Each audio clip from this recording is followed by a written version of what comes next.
Bonjour à tous, suite de l'intégrale de Serge Monat sur le gouvernement mondial de l'Antéchrist. Donc troisième partie, guerre contre Dieu et asservissement de l'homme. Albert Pike, l'instauration du satanisme mondial. Albert Pike, grand pontife de la franc-maçonnerie universelle, franc-maçon du 33e degré, grand prêtre de l'église satanique, déclara le 14 juillet 1889 « Ce que nous devons dire à la foule est nous adorons un Dieu, mais c'est le Dieu que l'on adore sans superstition.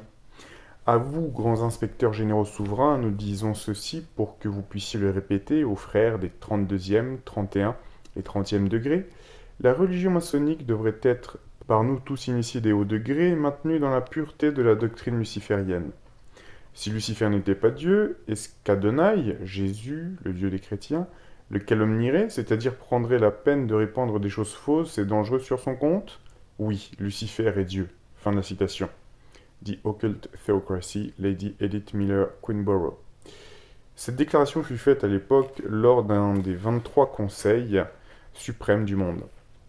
Cette déclaration, cette volonté d'Albert Pike suit en tout point l'essence satanique exprimée par Adam Weishaupt lors de la fondation des Illuminati un siècle plus tôt et à l'intérieur du plan. De plus, les Illuminati infiltrent les loges du Grand Orient et par la suite prennent tout simplement le contrôle de toute la franc-maçonnerie mondiale, quelles que soient les apparences volontairement inoffensives de certaines loges. Ceux-ci ont en même temps insufflé à ces loges la base même de l'idéologie satanique dont ils se faisaient les propagateurs premiers. Encore une fois, nous sentons-nous obligés de le répéter, je cite, la guerre secrète menée par les Illuminati, par la franc-maçonnerie mondiale, par les mouvements révolutionnaires mondiaux financés par les Illuminati, par les internationalistes et les mondialistes purs, par ceux étant à même d'instaurer un gouvernement mondial, eh bien cette guerre est avant tout une guerre de religion. Pour mieux s'en rendre compte, une fois pour toutes, il suffit entre autres de se référer à ce texte assez révélateur, livré semble-t-il par un franc-maçon converti et publié à l'époque par le journal français La Vérité, texte qui malgré ses origines révèle clairement la volonté de base du mal. Je cite. Je couvre le monde de ruines, je l'inonde de sang et de larmes, je déforme ce qui est beau, je souille ce qui est pur, je renverse ce qui est grand, je fais tout le mal que je puis faire et je voudrais pouvoir l'augmenter jusqu'à l'infini. Je suis tout haine, rien que la haine. Si tu connaissais la profondeur, la largeur et la hauteur de cette haine, tu aurais une intelligence plus vaste que toutes les intelligences qui ont été depuis le commencement, quand bien même ces intelligences seraient réunies en une seule. Et plus je hais, plus je souffre. Ma haine et ma souffrance sont immortelles comme moi, car moi je ne puis pas ne pas haïr, pas plus que je ne puis ne pas toujours vivre. Mais veux-tu savoir ce qui accroît encore cette souffrance, ce qui multiplie cette haine? C'est que je sais que je suis vaincu et que je fais tant de mal inutilement. Veux-tu comprendre combien je souffre et combien je hais? Eh bien, je suis capable de haine et de douleur dans la même mesure que j'étais capable d'amour et de bonheur. Moi, Lucifer, je suis devenu Satan, celui qui est toujours contraire. En ce moment, j'ai toute la terre dans ma pensée, tous les peuples, tous les gouvernements, toutes les lois. Eh bien, je tiens les cordes de tout le mal qui se prépare. Moi aussi j'ai mon église. Dans mon église, il y a la compagnie de Satan, comme il y a chez vous la compagnie de Jésus. Sais-tu qui c'est? Non. Eh bien, ce sont les francs-maçons. Fin de citation. Voici de ton côté comment Adam Weishaupt résume l'essence même de tout son système. Pour rétablir l'homme dans ses droits primitifs d'égalité et de liberté, il faut commencer par détruire toute religion, toute société civile et finir par l'abolition de la propriété. Sur ce constat de base des origines sataniques de la franc-maçonnerie, des Illuminati, voyons maintenant comment s'est perpétué et consolidé ce satanisme et sa conséquence de base, la guerre contre Dieu. Guerre contre Dieu et guerre de religion. Qu'est-ce que le grand architecte de l'univers pour les francs-maçons? D'après les écrits passés, ceux qui ont reçu une initiation supérieure savent qu'elle, la signification de la formule précitée, le grand architecte de l'univers, n'a aucune valeur religieuse. Le grand architecte de l'univers, le Gadlu, ce n'est pas Dieu, c'est la maçonnerie. Et la religion, qu'est-elle pour les initiés? Le mot religion ne veut pas dire autre chose en effet que le lien qui rattache l'homme à l'homme et qui fait que chacun égal à celui qu'il rencontre en face salue sa propre dignité dans la dignité d'autrui et fonde le droit sur le respect réciproque de la liberté. Voici un autre texte révélateur provenant celui-ci de la correspondance des membres de la haute vente nom que s'étaient donné les grandes loges maçonniques d'Italie au commencement du XIXe siècle, notre but final est celui de Voltaire et de la Révolution française, l'anéantissement à tout jamais du catholicisme et même de l'idée chrétienne, qui est restée debout sur les ruines de Rome, en serait la perpétration plus tard. Et comment doit s'exprimer cette guerre contre la religion? Déchristianiser la France, nous parlerons du Québec plus loin, deuxième pays francophone sur la planète, comme tous les pays atteints de cette lèpre, par tous les moyens, mais surtout en étranglant le catholicisme peu à peu, chaque année, par des lois nouvelles contre le clergé. Arriver enfin à la fermeture des églises. Fin de la citation. L'un des meilleurs exemples de ce combat contre Dieu et la religion fut reproduit dans le volume Satan et compagnie par Paul Rosen, ex-maçon et très illustre souverain grand inspecteur du 33e degré, page 335-337, et se retrouve au rituel officiel du 33e et dernier degré du rite écossais ancien et accepté, rite qui a la réputation d'être le plus anodin de tous. Je cite. Il, l'homme, est tombé sous les coups des 3 assassins, de 3 infâmes qui ont soulevé les obstacles formidables contre son bonheur et contre ses droits, et ont fini par l'annihiler. Ces 3 assassins infâmes sont la loi, la propriété, la religion. De ces 3 ennemis infâmes, c'est la religion qui doit être le souci constant de nos attaques meurtrières, parce qu'un peuple n'a jamais survécu à sa religion, et que c'est en tuant la religion que nous aurons à notre merci la loi et la propriété, et que nous pourrons régénérer la société en établissant sur le cadavre des assassins de l'homme la religion maçonnique, la loi maçonnique et la propriété maçonnique. Fin de citation. En 1850, un texte rendu public par un évêque de l'époque exprime clairement les formes premières par lesquelles ce combat devra s'exécuter. Tenez le prêtre dans la servitude, et quand il s'avisera de trouver ses chaînes trop pesantes, dites que c'est la liberté. Donnez la liberté de conscience aux hérétiques, aux juifs, aux athées, mais prenez garde que ni le prêtre ni le catholicisme n'en jouissent. Entravez autant qu'il vous sera possible le ministère du prêtre, séparez-le du peuple dont il est l'ami, le défenseur et le soutien. Ne permettez pas que les œuvres de bienfaisance qu'il a fondées passent par ses mains et le rapprochent du pauvre dont il est le confident et le consolateur. ôtez-lui tout ce qui pourrait accroître la considération que le peuple a pour lui. Chassez-le des conseils des assemblées délibérantes, des administrations, de partout, afin qu'il tombe dans la condition du paria. Ici, nous retrouvons ce que furent les étapes de base de la révolution culturelle tranquille, entre guillemets, des années 60 au Québec. De même que toute la base de la propagande, même si celle-ci est justifiée, au sujet des crimes sexuels commis par des prêtres et des religieux. Mettez en tutelle tout ce qui lui appartient, qu'il soit, s'il est possible, étranger dans le presbytère, au cimetière et jusque dans son église. Écartez-le de l'enfance, chassez-le des écoles populaires. Sécularisez l'enseignement supérieur de manière à l'interdire aux prêtres. Dans la crainte qu'il ne parle trop souvent à la raison du peuple, diminuez le nombre de fêtes, employez le dimanche à des exercices, des banquets, des réjouissances, des occupations qui éloignent le peuple de la morale évangélique. Dites-lui surtout que le travail sanctifie le dimanche mieux que la messe et la prière. N'est-ce pas au moins quelques 134 ans plus tard l'état actuel de nos sociétés occidentales ? Établissez des fêtes nationales, païennes ou de quelque nature qu'elles soient, pourvu qu'elles fassent oublier les fêtes chrétiennes. Pour affaiblir le prêtre, efforcez-vous de le séparer des siens, soulevez le simple prêtre contre son évêque, séparez l'évêque du souverain pontife, brisez le lien de la hiérarchie et l'Église croulera. Au lieu des envoyés de Jésus-Christ et de son Église, ayez des maîtres de religion et qu'ils enseignent la vôtre. Ceci n'a-t-il pas été appliqué à la lettre dans la transformation du système d'éducation au Québec à partir des années 60 ?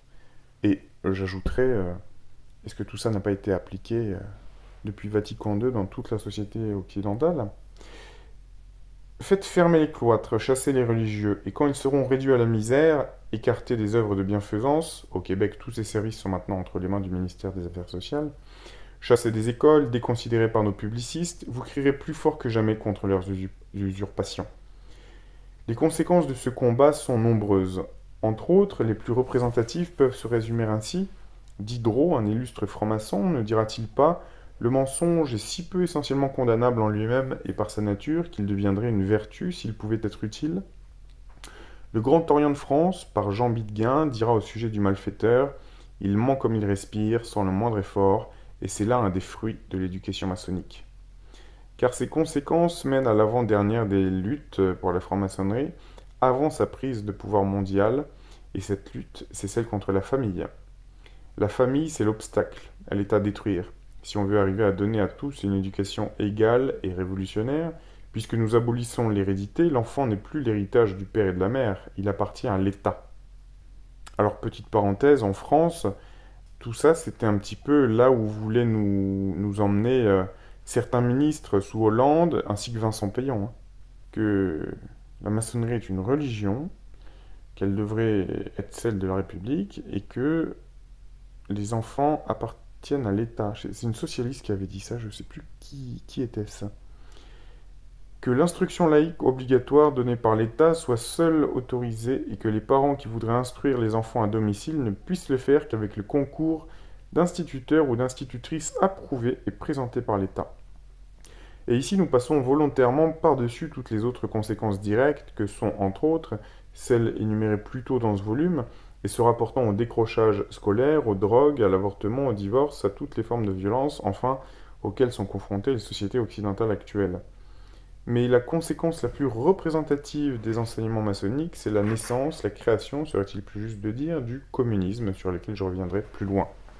La franc-maçonnerie, pour vouloir à ce point effacer toute trace de religion, autre qu'elle-même, hein, ne mène-t-elle pas ce combat précisément dans le but premier d'établir à l'échelle mondiale, sous l'égide d'un gouvernement mondial par le biais des Nations Unies, sa propre religion mondiale? Instauration de la religion maçonnique mondiale. Dans le livre du maître d'Oswald Wirth, nous lisons à la page 22, reste à savoir si la franc-maçonnerie est oui ou non une religion. Cesserait-elle d'en être une parce que les autels de ces temples sont consacrés au culte de la liberté, de la fraternité, de l'égalité?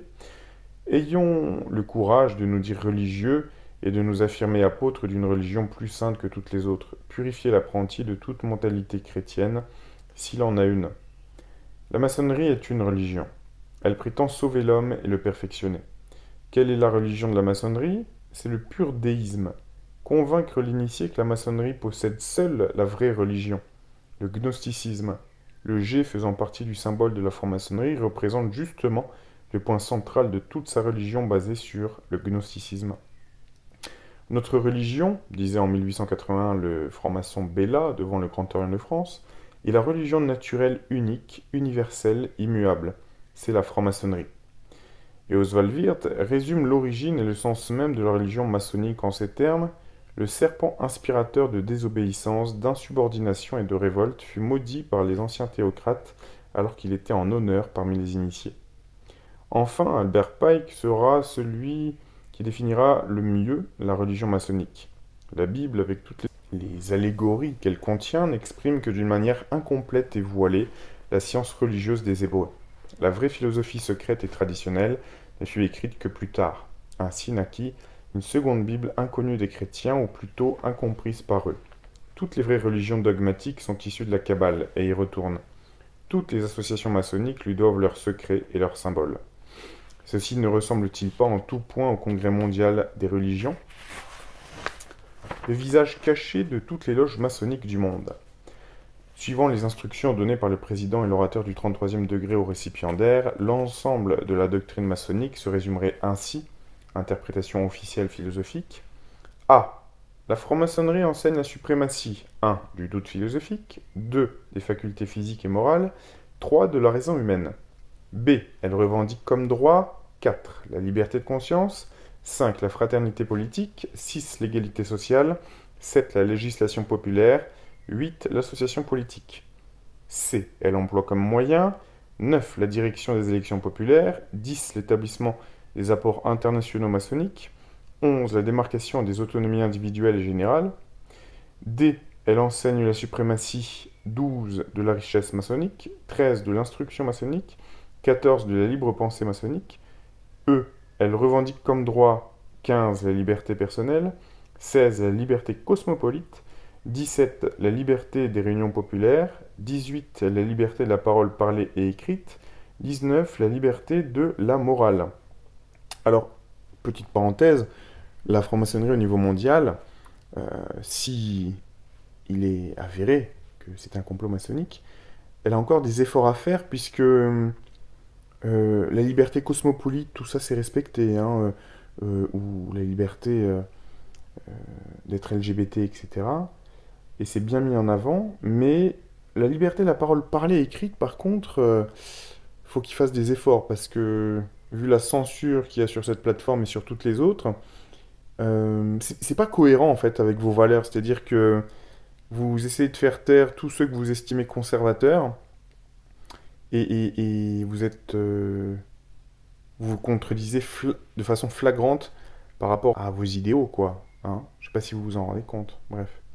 19. La liberté de la morale. F. Elle emploie tous les moyens pour 20. Maintenir le droit à la liberté. 21. Réprimer la fausse liberté. 22. Réhabiliter le prolétariat. G. Elle enseigne la suprématie de l'ordre maçonnique. 23. Sur toute autorité constituée. 24. Sur tout pouvoir irresponsable. 25. Sur tout despotisme. H. Elle réclame comme droit 26. L'égalité maçonnique contre tout privilège. 27. La justice maçonnique. 28. La religion naturelle et la morale universelle. 29. La loi du progrès primant toute moralité et philosophie. 30. Le combat obligatoire pour la liberté politique et religieuse. I. Elle emploie comme moyen 31. Le développement de la puissance exécutive de l'ordre maçonnique. 32. Le développement de la puissance collective de l'ordre maçonnique. 33. La consolidation de la puissance suprême de l'ordre maçonnique. En ce qui a trait maintenant à son interprétation officielle, politique et religieuse. A. La franc-maçonnerie enseigne que l'homme est 1. Assassiné socialement, politiquement et religieusement. 2. Affranchi par les vertus cardinales maçonniques. 3. Ressuscité par les forces maçonniques. B. Elle prescrit comme devoir 4. L'instruction morale progressive maçonnique. 5. La pacification maçonnique de la conscience. 6. La paix, la concorde et l'harmonie maçonnique. 7. La justice et la clémence maçonnique. 8. La sympathie et le secours mutuel maçonnique. C. Elle emploie comme moyen 9. L'extirpation complète de l'intolérance du fanatisme. 10. L'extirpation complète du despotisme et de la tyrannie. 11. L'extirpation complète de l'ignorance du peuple. D. Elle enseigne que le peuple 12 est instruit par les études philosophiques et spirituelles de l'ordre. 13. Est instruit par la connaissance du maître qui est la cause première. 14. Est instruit par la liberté, la fraternité, l'intelligence et la vertu maçonnique. E. Elle déclare la guerre 15 à l'apathie par la vigilance et la persévérance. 16 à l'insouciance par le travail armé, la truelle et l'épée. 17 à la philosophie de l'Occident par la philosophie maçonnique. 18 à la religion de l'Occident par la charité maçonnique. 19 à la précipitation par la patience et la résignation. F. Elle préconise comme moyen 20 l'instruction, l'obéissance et le dévouement du peuple. 21. La judicature libre et indépendante. 22. La dignité et l'honneur rendus au travail. G. Elle enseigne que le gouvernement doit 23. Point d'interrogation, 24. Point d'interrogation. 25. Combattre la criminalité et la stupidité de l'intolérance. H. Elle reconnaît 26. La liberté de l'homme de faire le mal ou de poursuivre le bien. 27. Point d'interrogation, 28. Point d'interrogation. 29. La création comme révélation de la cause première. 30. Le devoir de la cause première de détruire l'erreur par tous les moyens, quels qu'ils soient. I. Elle désire 31. La victoire de la maçonnerie par la pureté de son dogme. 32. La victoire de la maçonnerie par la coopération harmonieuse de tous les ateliers maçonniques. 33. Point d'interrogation. J'ai laissé de côté les interprétations judaïques et lucifériennes des 33 degrés à cause du manque d'espace, et parce que les interprétations philosophiques, politiques et religieuses de ces degrés se retrouvent beaucoup plus facilement dans la réalité du monde de l'éducation, du monde du travail et de la société québécoise des 34 dernières années. Un exemple frappant du travail maçonnique pour le sabotage d'une société chrétienne sous le couvert de la libération de celle-ci de ses chaînes du passé est bien celui de la société québécoise. Un document découvert en 1961, soit tout au début de ce qui fut appelé plus tard la Révolution tranquille, et reproduit dans le journal Le Droit, Ottawa 19 août 1961, demeure un exemple plus qu'évident de cette malheureuse situation. Le Québec, au contraire de beaucoup d'autres pays qui furent colonisés à une certaine époque, est plutôt un prolongement de la France, une deuxième terre française telle que son nom l'indiquait au début, une Nouvelle-France. Ainsi, sa population, de descendance royaliste et fortement catholique avant 1960, était un bastion inviolé que le Grand Orient de France devait d'acquérir avant la mise sur pied du nouvel ordre mondial. D'autant que pour ceux croyant aux prophéties de l'Église et aux autres, que cette terre française pouvait justement être celle portant en son sein le Saint-Pape et le Grand Monarque. Plan de laïcisation pour l'établissement d'une société maçonnique.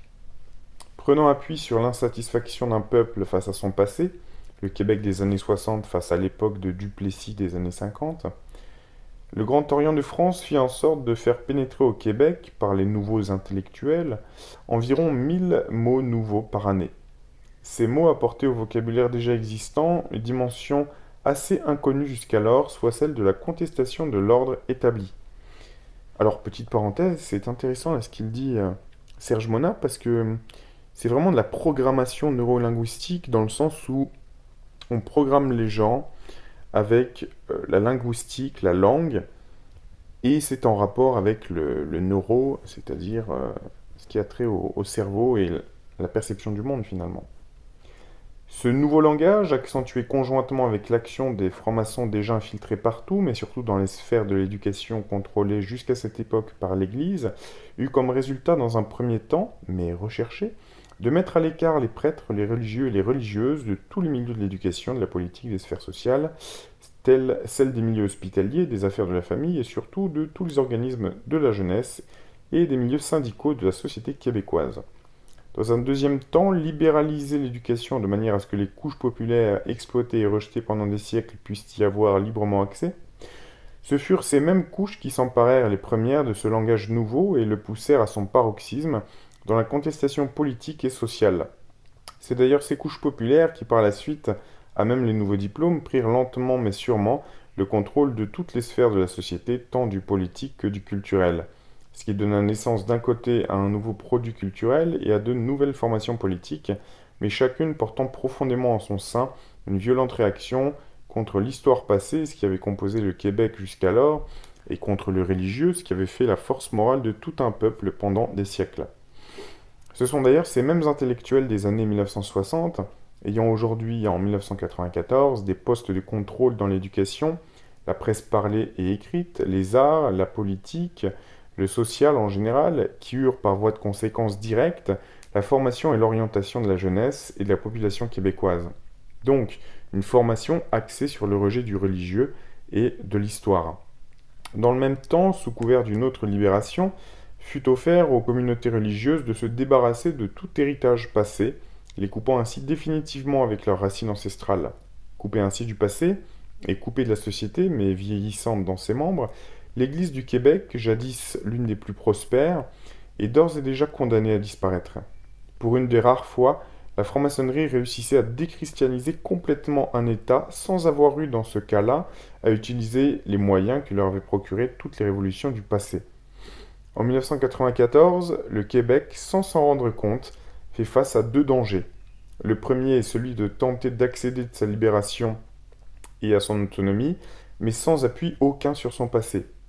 Comment construire une société, mais sans histoire?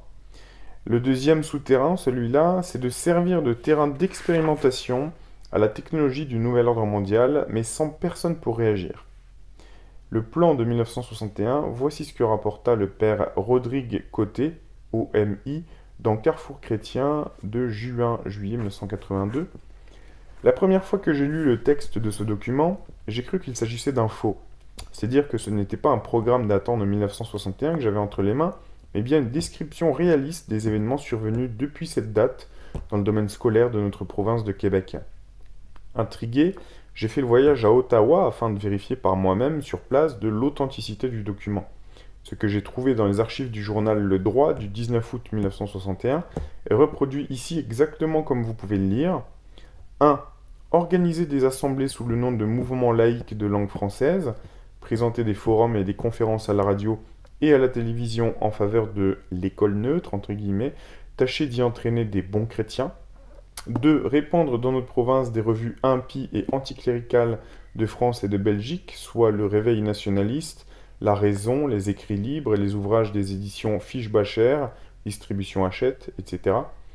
3. Publier des articles anticléricaux et libre-penseurs dans la presse, dans Le Devoir, dans les revues Cité Libre et Liberté. Dans ces journaux et revues, publier des caricatures et des articles qui ridiculisent le clergé, les communautés religieuses et les gens de droite. On y fera traiter les adversaires, les défenseurs de l'Église et des principes chrétiens, de chasseurs de sorcières, d'inventeurs de mythes, de fascistes, afin de les discréditer devant le public. 4. Propager dans le milieu universitaire le journal communiste Le Combat, déjà introduit à l'Université de Montréal. Placer à la rédaction des journaux étudiants universitaires des esprits forts et révolutionnaires, afin de soulever les étudiants contre les autorités et le clergé. 5. Faire inviter dans nos universités et collèges classiques des conférenciers gauchistes. Introduire dans nos universités catholiques des professeurs libre-penseurs, anticléricaux et même athées. Recommander à ceux-ci la prudence dans leurs attaques contre la religion. Petite parenthèse, alors, aussi brillant soit-il, ça me fait penser à Michel Onfray. Ne pas oublier que c'est par les collèges et les universités que la France a été en grande partie déchristianisée et que Cuba vient de passer au communisme. 6. Activer la propagande en faveur de la séparation de l'Église et de l'État dans le sens athée, afin que l'État devienne le seul maître en éducation. On arrivera progressivement à abolir le Conseil de l'instruction publique pour se débarrasser du contrôle des évêques, qui sera remplacé par un ministère de l'éducation neutre, c'est-à-dire anti-religieux. Le but secret est d'arriver à l'apostasie officielle de l'État, surtout en éducation.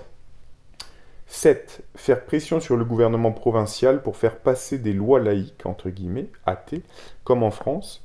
Dans ce pays, les francs-maçons ont réussi à en faire des lois intangibles placées à la base de la Constitution républicaine. 8. Les prêtres et les religieux seront renvoyés progressivement à des institutions d'enseignement secondaire et ils seront remplacés par des professeurs laïques dégénérés. Non, je rigole. Ça, c'est moi qui l'ai ajouté. Même pour la direction de ces institutions. Dans les écoles primaires, communautés religieuses de frères et de sœurs perdront peu à peu leur monopole. Elles seront remplacées par des professeurs laïques, séminaristes, collèges et couvents seront nationalisés, comme en France. 9. Au début, on tolérera un certain enseignement religieux dans les institutions scolaires aux heures les moins favorables. On acceptera aussi la visite d'un prêtre aumônier pour sauver les apparences. Mais dans quelques temps, on viendra se débarrasser de toute influence religieuse, comme des crucifix, des statues, des images, et de tout ce qui entretient le climat chrétien dans nos écoles, afin de former une jeunesse libre de tout préjugé sectaire. 10. Obtenir du ministère de l'Éducation que les écoles de l'État neutre soient sur... Alors, petite parenthèse, ce qui est juste avant, c'est vraiment arrivé depuis. Vous connaissez pas, vous, un nombre impressionnant d'enfants, de vos amis, qui sont dans des établissements dits catholiques, qui n'ont plus rien de catholique, et qui forment des adolescents dégénérés, enfin, je sais pas. Ils y sont arrivés, hein. 10. Obtenir du ministère de l'Éducation que les écoles de l'État neutre soient sur le même pied que les écoles catholiques. Dans quelques temps, il faut arriver à l'idéal, que toutes les écoles publiques soient neutres, subventionnées et contrôlées par l'État sans Dieu, tandis que les écoles privées catholiques ne seront plus qu'un ghetto, comme dans les autres provinces du pays, où les catholiques doivent payer double taxe pour maintenir des écoles selon leur foi. Ouais, et encore. 11. Obtenir des chefs politiques qui luttent contre les criminels qui dénoncent l'anticléricalisme.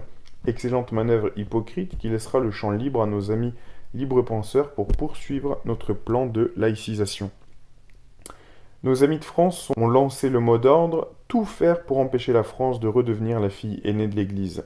Parole d'un ancien ministre au congrès de la SFI à Issy en juillet 1950.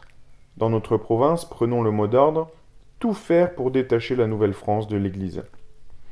Voici maintenant un texte écrit dans les années 1940 représentant un genre de synthèse des différents points par lesquels procède la franc-maçonnerie internationale ainsi que le communisme pour mettre à genoux les nations de l'Occident chrétien. Il est frappant de voir comment, en 1960, soit donc une vingtaine d'années suivant la rédaction des articles composant le texte en question, fut appliquée d'une manière systématique une telle politique de la mort sur tout un peuple, mais en donnant à ce dernier l'impression qu'il était à se libérer des chaînes de son passé. Article 1er. L'éducation laïque et athée. C'est la loi la plus impérative. Article 2. Le mariage civil et le divorce, la famille morte, c'est l'agonie de la société chrétienne. Alors, petite parenthèse, est-ce que depuis le mariage pour tous en 2013 sous Hollande, que n'a pas connu heureusement Serge Monat, est-ce que c'était une des étapes de leur nouvel ordre mondial? Ça colle bien à l'agenda quand même. Article 3. La restriction criminelle de la natalité, c'est la mesure de la moralité populaire. Article 4. La suppression de la responsabilité personnelle. Nous aurons alors les sociétés anonymes dont on se plaît à dire qu'elles n'ont pas d'âme. Article 5. Extinction de la foi vive des peuples par un talage habile de tous les sophismes. Article 6e. La fabrication de toute pièce d'un Dieu-État omnipotent qu'il faut tout de même entourer d'une autorité factice, jusqu'au moment où le diable soulèvera de nouveau les masses du peuple contre cette autorité. Article 7. L'immoralité sous toutes ses formes et à tous les degrés. Un gros mal de cœur a des chances de porter à la tête. Parallèle communiste, joyeux de la franc-maçonnerie mondiale. Voici un extrait en 12 points d'un programme comprenant au départ 45 points et publié par le Bureau des archives du Congrès des États-Unis, Sénat, le 10 janvier 1963. Ce document fut publié à l'époque dans le but d'informer les populations sur les visées communistes en Amérique et dans le monde libre. Ces points sont le résultat d'une analyse faite par M. Skousen, directeur des opérations du Conseil de sécurité américain. 1. Prendre le contrôle des écoles, les utiliser comme courroie de transmission pour répandre le socialisme et la propagande communiste du jour. Assouplir le programme scolaire, prendre le contrôle des associations de professeurs, introduire dans les manuels le programme du parti. 2. Obtenir la haute main sur tous les journaux étudiants. 3. Utiliser les émeutes étudiantes pour fomenter des protestations publiques contre des programmes ou des organismes que les communistes attaquent. 4. Faire disparaître toutes les lois qui réfrènent l'obscénité en les appelant censure et violation de la liberté de parole et de presse. 5. Accaparer les positions clés dans la radio, la télévision et le cinéma. Bon, ça c'est fait, ça y est. 6. S'infiltrer dans la presse, s'y faire assigner toutes les positions de critique littéraire, de rédacteurs d'éditoriaux et de choix des lignes de conduite. 7. Continuer à discréditer la culture américaine en dégradant toutes les formes d'expression artistique. Une cellule communiste aux États-Unis a reçu l'ordre d'éliminer des parcs et des édifices toute bonne sculpture pour y substituer un remplacement des configurations informes, sans grâce et sans signification. 8. Présenter l'homosexualité, la dégénérescence et la promiscuité des sexes comme étant normales, naturelles et bonnes pour la santé. Bon, ça aussi, c'est fait. 9. S'infiltrer dans les églises. Ils nous mettent même maintenant des petits mecs qui dansent, qui font du twerk dans les églises. Et remplacer la religion révélée par une religion sociale, discréditer la Bible et souligner le besoin d'une maturité intellectuelle qui peut se passer de béquilles religieuses. 10. Éliminer des écoles la prière et tout autre respect de l'expression religieuse en donnant comme raison qu'en s'y opposant, on violerait ainsi les principes de séparation de l'Église et de l'État. 11. Discréditer la famille comme institution, favoriser l'amour libre et le divorce facile. Favoriser l'amour libre et le divorce facile. 12. Mettre en relief la nécessité d'élever les enfants loin de l'influence limitative des parents, attribuer les préjugés, le blocage psychologique et le retard des enfants à l'influence répressive des parents, en se faisant aider d'ailleurs par beaucoup de psychanalystes dans ce sens. Ce document serait incomplet sans la divulgation de la clé de la sémantique communiste.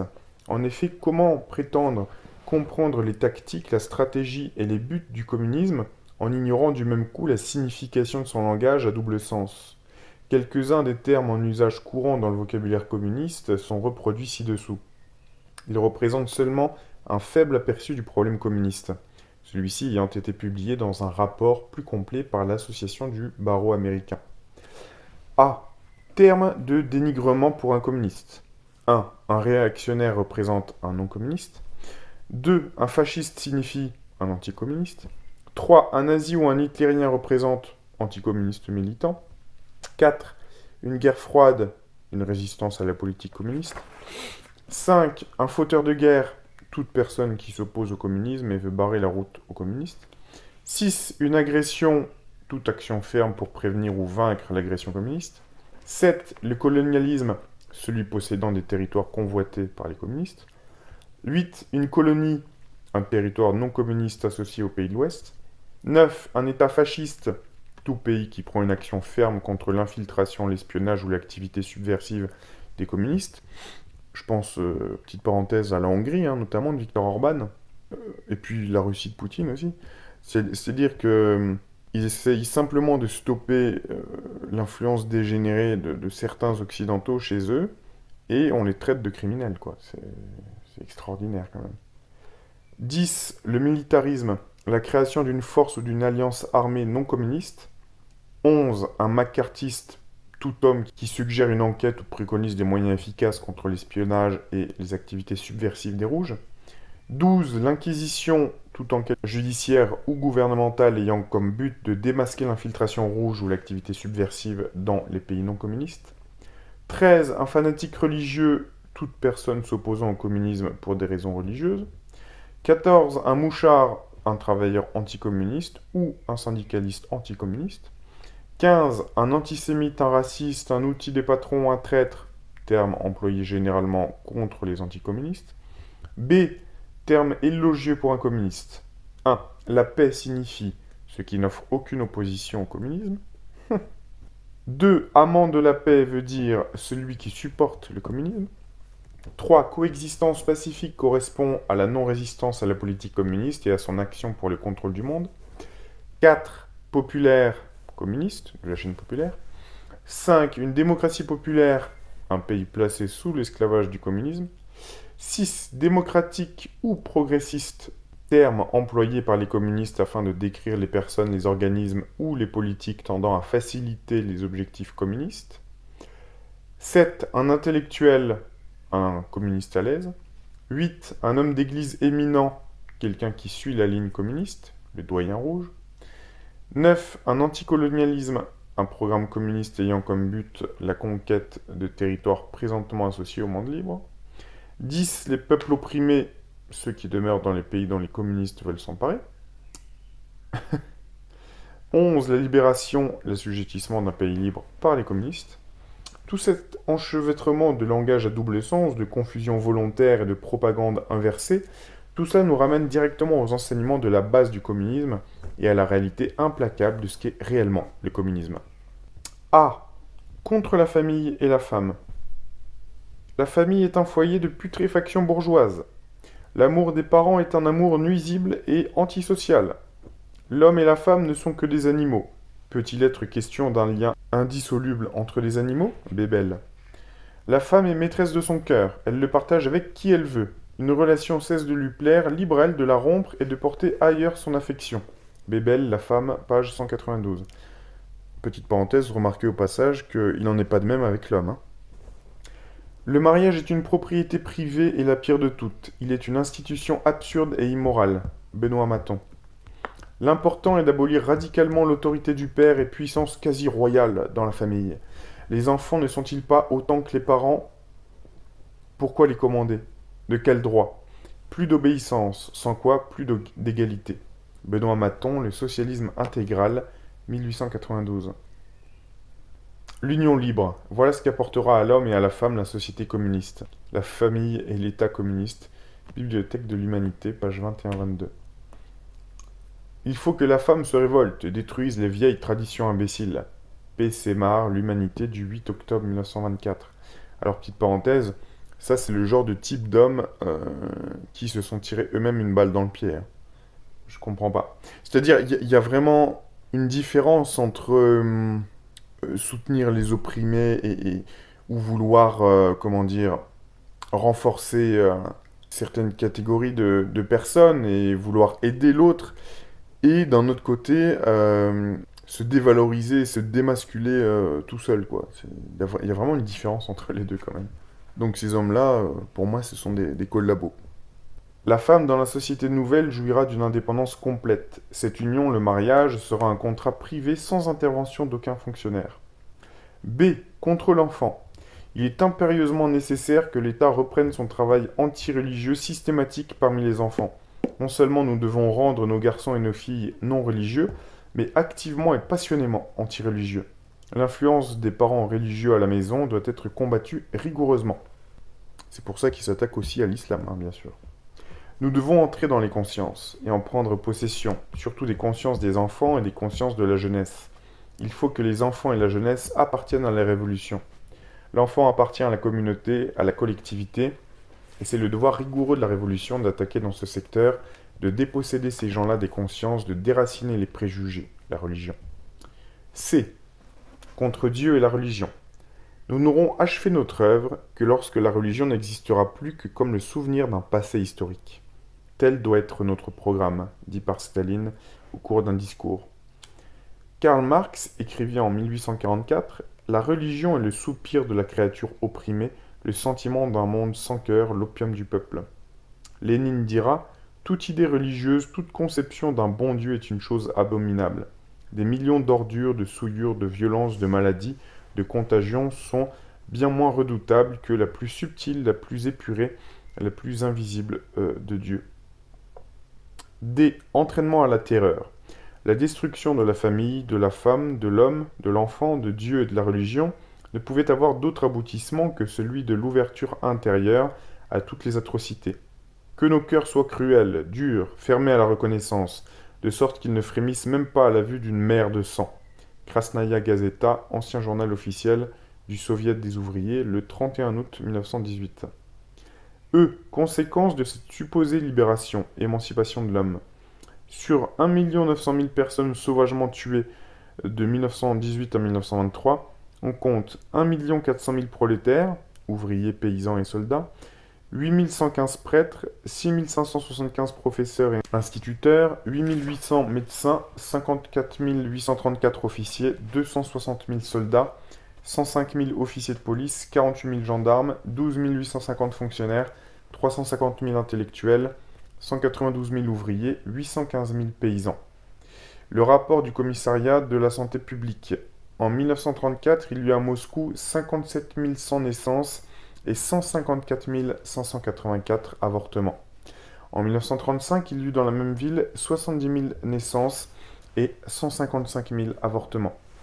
Par centaines, les prêtres chrétiens orthodoxes, égorgés, mutilés, lacérés, les chevaux carapassonnés de chasubles, des croix sous la queue, des excréments dans tous les vases sacrés.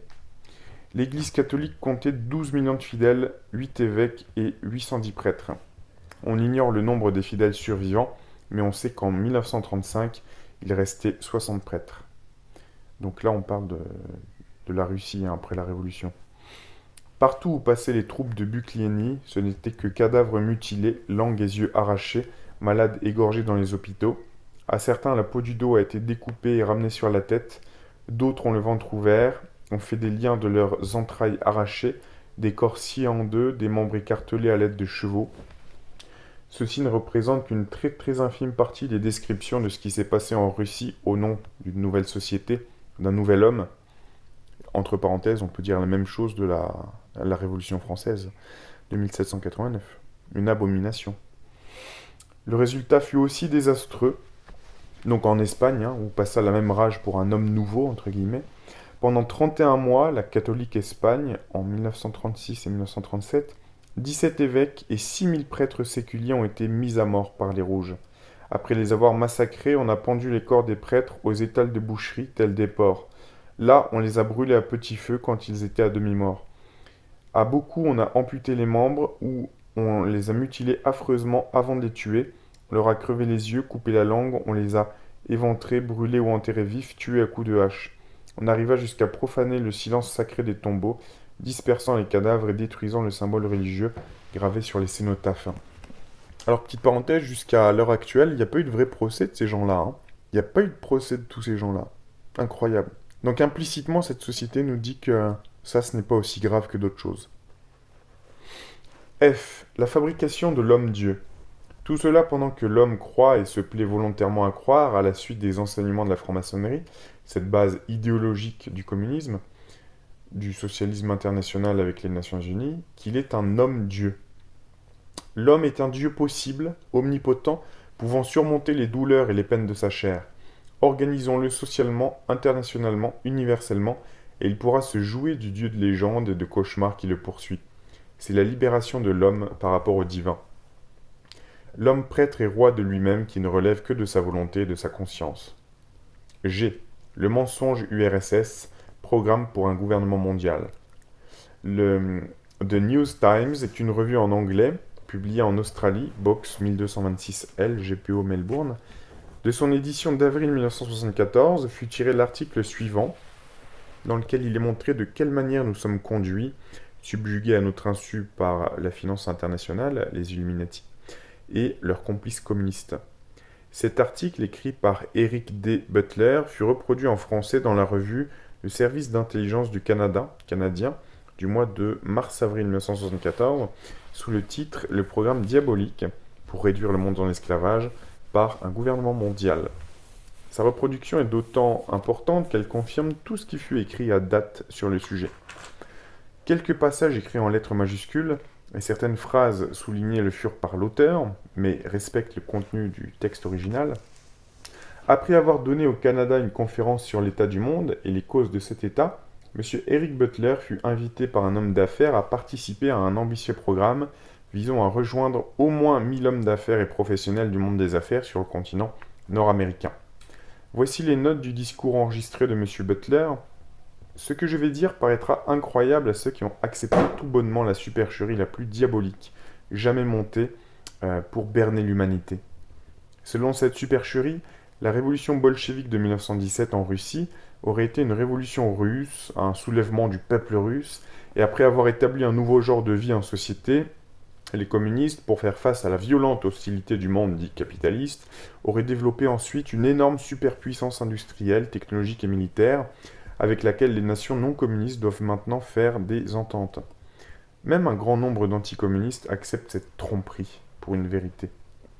Les faits sont que la révolution bolchevique fut imposée au malheureux peuple russe par des puissances étrangères à la Russie, et qu'elle fut grassement financée par des organismes financiers internationaux ayant leur siège à New York, et que ces mêmes groupes financiers ont depuis plus de 50 ans nourri un flot de transfusions économiques vers l'Union soviétique. Alors, petite parenthèse, à ce propos, il faut lire Anthony Sutton, Wall Street et la révolution bolchevique, qui est disponible aux éditions Ethos, je crois. La réussite industrielle et technologique russe, si largement publiée, est un mythe. Le véritable exploit de l'affaire a été de transplanter l'industrie et la technologie occidentale en Union soviétique. En plusieurs occasions, les soviets ont échappé à la menace de grandes famines grâce à des exportations massives de nourriture des pays occidentaux en Union soviétique. Les faits cités sont incontestables. On ne les fera pas disparaître en prétendant qu'ils n'existent pas. Comme on nous l'a dit il y a 2000 ans, la préservation et le développement de la liberté dépendent de ce qu'on a ou non le courage de regarder la vérité en face.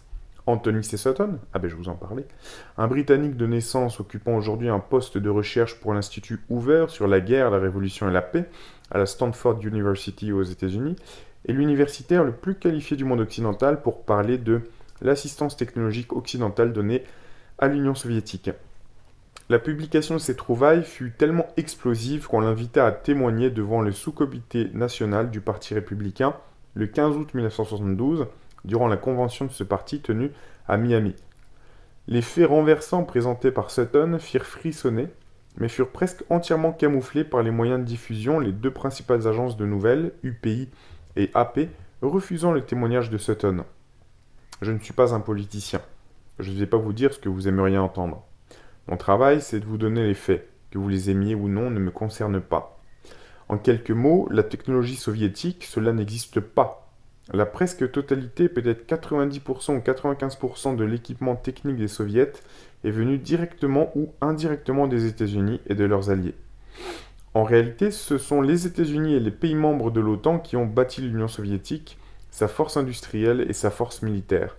Cette œuvre de construction massive a pris 50 ans. Elle s'est accomplie par le commerce et la vente d'usines, d'équipements et d'assistance technique. Les soviets ont la plus grosse marine marchande au monde, environ 6000 navires. J'ai le mémoire descriptif de chacun de ces navires. Environ les 2/3 ont été bâtis hors de l'Union soviétique.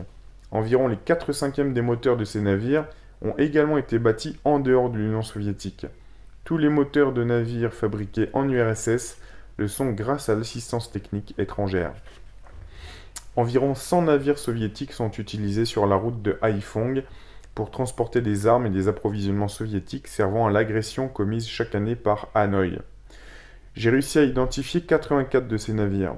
Aucun des moteurs principaux de ces navires n'a été conçu ni manufacturé sur le territoire de l'URSS. Les bâtiments les plus gros et les plus rapides circulant sur la route de Haiphong, ou Haiphong, ont tous été bâtis en dehors de l'URSS. Toute la technologie de construction navale de l'URSS vient directement ou indirectement des États-Unis ou de leurs alliés de l'OTAN. Toute la technologie soviétique en fait d'automobiles, de camions et de moteurs vient de l'Ouest et principalement des États-Unis. Dans mes dossiers, j'ai une liste de toutes les usines soviétiques détaillant pour chacune son équipement et qui fournissaient cet équipement.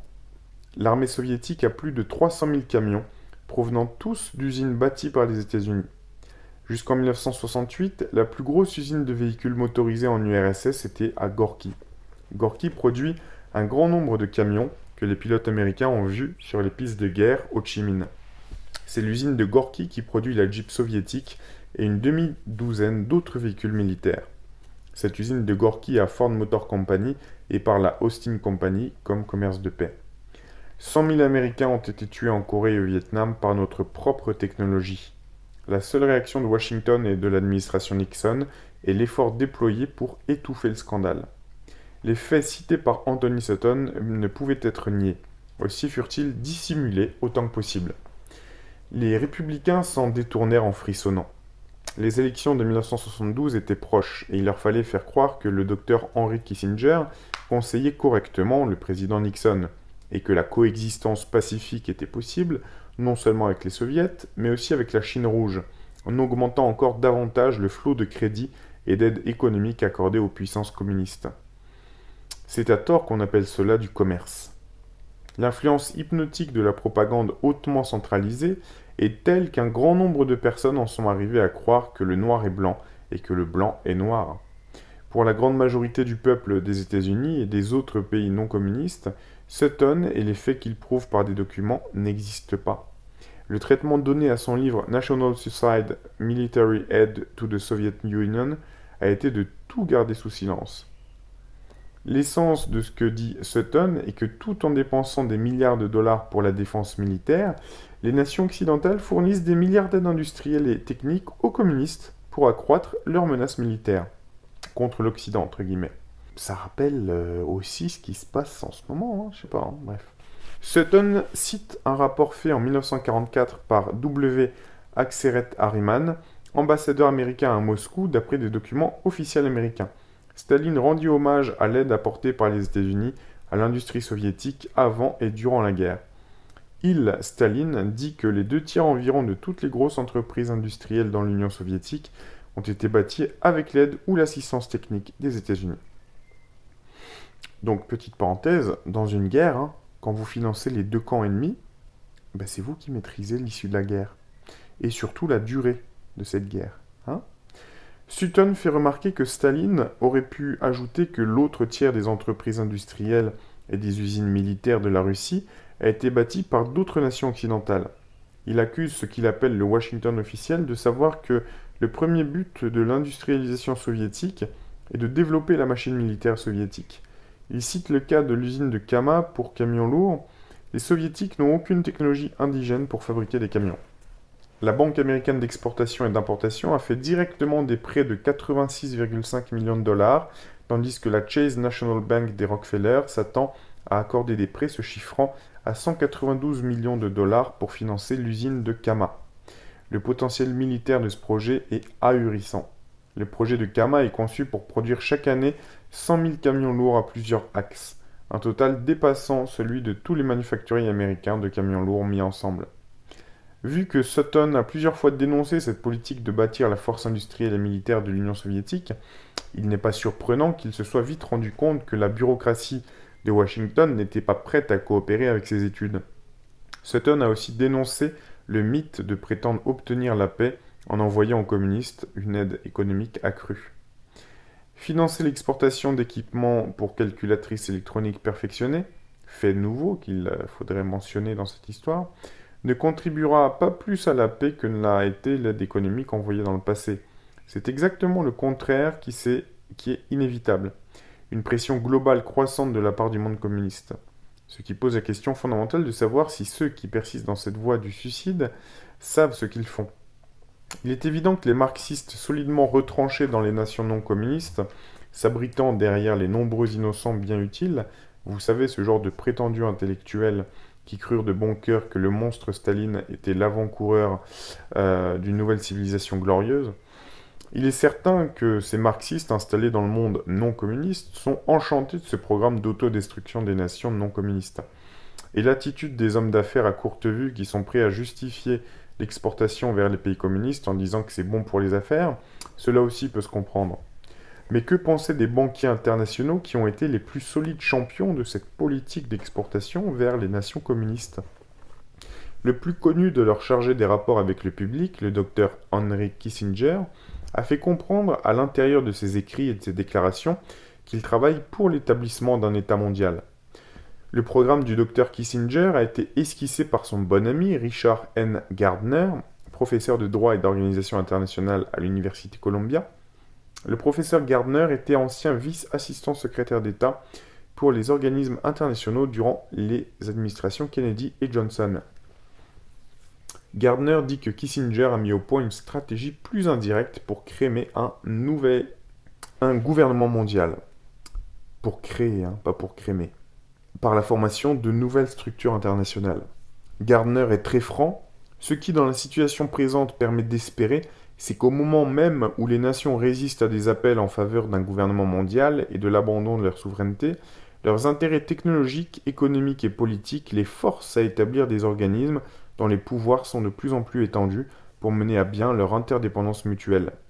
Gardner dira également qu'au terme de la crise mondiale qui s'intensifie, nous sommes ici, il ne faut pas l'oublier, au début des années 70, le Fonds monétaire international sortira doté de pouvoirs sans précédent. Le professeur Gardner est très explicite. Nous sommes embarqués dans une ambitieuse négociation pour réformer le système monétaire international afin de faire graduellement disparaître l'étalon dollar. L'accomplissement de ces objectifs requerra inévitablement une revitalisation du Fonds monétaire international qui recevra des pouvoirs sans précédent pour créer de nouvelles réserves internationales et pour influencer les décisions nationales concernant les taux du change et les politiques monétaires et fiscales domestiques. Nulle part, même ici, on ose nous informer sur la raison réelle du renforcement technologique et militaire de l'Union soviétique qui surtout fut accéléré depuis 1989, si ce n'est que l'on parle de crise. Par conséquent, le trait fondamental de la situation mondiale est que les monopolisateurs internationaux du crédit ont financé et fait vivre le communisme afin de provoquer une crise mondiale croissante qui peut à son tour être exploitée pour pousser l'humanité vers l'état mondial. Alors, je vais relire cette phrase qui pourrait nous expliquer la situation présente. Par conséquent, le trait fondamental de la situation mondiale et que les monopolisateurs internationaux du crédit ont financé et fait vivre le communisme, afin de provoquer une crise mondiale croissante qui peut à son tour être exploitée pour pousser l'humanité vers l'état mondial. Donc nous, là, on serait plutôt dans l'exploitation du climax de la crise mondiale croissante. Pour pousser l'humanité vers l'état mondial. Surtout après les 2 dernières années qu'on vient de passer. L'avenir des sociétés libres dépend maintenant de leur réussite ou de leurs échecs à s'opposer aux créateurs et aux nourrisseurs du communisme en changeant leur politique financière internationale de manière à faire fonctionner leur système économique sans être acculés à une situation où elles semblent forcées à continuer d'exporter vers les pays communistes pour permettre à leur propre économie nationale de continuer à fonctionner. Nulle personne responsable ne peut se permettre d'ignorer cette question. On tente de nous faire croire que l'exportation de matériel technologique et militaire vers la Russie est une nécessité pour assurer le fonctionnement d'une partie de l'industrie et de l'économie occidentale, ce qui est assez faible, surtout à la lumière des derniers événements de fin 1993, avec l'arrivée dans le paysage politique international d'un personnage comme Vladimir Jirinovski. Pourquoi celui-ci et pas un autre quelconque nouveau personnage survenant dans la politique de l'opposition? Parce que ici, en premier lieu, certains signes ne trompent pas. Dans un premier temps, ce personnage à peu près inconnu, il n'y a pas 6 mois de cela, est devenu l'opposition en Russie, financée par on ne sait qui, selon les médias internationaux. Dans un deuxième temps, Jirinovski, après avoir été élu, portait un signe de reconnaissance internationale pour tous ceux ayant été choisis, avec un grand C, entraînés et financés par les Illuminati, c'est-à-dire la rose ou la fleur rouge, tel que cela fut le cas dans le passé pour Fidel Castro à Cuba et Mitterrand en France, hein, dont d'ailleurs il existe un livre, François Mitterrand, grand architecte de l'univers, et d'autres leaders du même genre. D'ailleurs, il y a un sens remontant loin dans le passé quant à l'utilisation de la symbolique rouge. Dans un troisième temps, Jirinovski, tel Hitler, Lénine, Garibaldi et bien d'autres, a les mêmes caractéristiques. Le comportement fasciste, exagéré, nécessaire à créer un état de panique général sur la planète s'il vient à prendre le pouvoir, mais du même coup à fournir le prétexte obligatoire pour permettre l'instauration d'un nouvel ordre mondial. Il se peut que ce scénario apocalyptique change en cours de route, mais il est vraisemblable compte tenu de la géopolitique internationale actuelle. En deuxième lieu, la création effrénée depuis le début des années 90 de nouvelles structures économiques internationales, vers l'impossibilité de plus en plus grande des nations occidentales de survivre avec le poids de leur dette extérieure. Ce qui, en 1994, annonce des coupures dans les programmes sociaux dans plusieurs pays, et par conséquent des situations sociales de plus en plus intenables. En troisième lieu, à partir des États-Unis, la formation de troupes militaires multinationales et d'une nouvelle police internationale, uniforme et matériel militaire de couleur noire, le tout sous l'égide des Nations Unies. Toutes ces considérations et bien d'autres non énumérées ici portent à croire à un coup militaire et économique mondial imminent. Quoi qu'il en soit, la proximité du nouvel ordre mondial et le rôle de la Russie pour son instauration ne font aucun doute en tenant compte de toutes les données disponibles actuelles. Voilà, c'est la fin de cette partie. Je vous dis à très bientôt pour la quatrième partie, l'apostasie, route royale menant au règne de l'Antéchrist.